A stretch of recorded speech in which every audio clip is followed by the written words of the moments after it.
না সে আমাকে কি মূল্যায়ন করবে? শোনো মনি, বিয়ের চিন্তা তুমি ভুলে যাও। যেই মেয়ে নিজের স্বামীকে এখন ছেড়ে দিতে পারে সে আমাকে ছাড়বে না তার কি গ্যারান্টি আছে? বুঝতে পারছো মনি?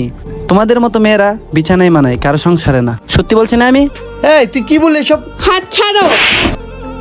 চুপ থাক মনি, তুই আর একটা কথা বলবি না। আরে এই ছেলে, তুই আমার সামনে থেকে এখনই চলে যা, তা না হলে তোর খবর খারাপ হতে পারে।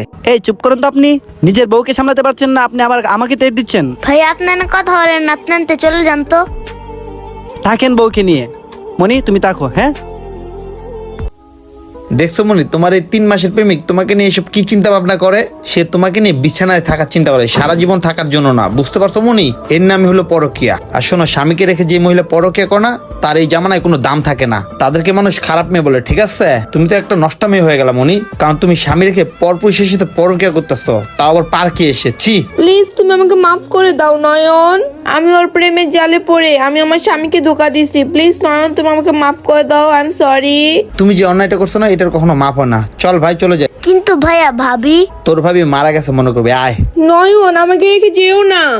বন্ধুরা, আমাদের এই সমাজে পরকীয়া সম্পর্কটা অ্যাভেলেবেল বেড়ে গেছে, তাই বলছি পরকীয়া থেকে দূরে থাকুন এবং কি নিজেদের স্বামী স্ত্রীর সম্পর্কটা টিকিয়ে রাখুন। আমাদের এই ভিডিওটা যারা যারা দেখছেন অবশ্যই লাইক শেয়ার কমেন্টস করে যাবেন। নতুন কেউ থাকলে অবশ্যই ফলো করতে ভুলবেন না। ধন্যবাদ সবাইকে ভিডিও দেখার জন্য।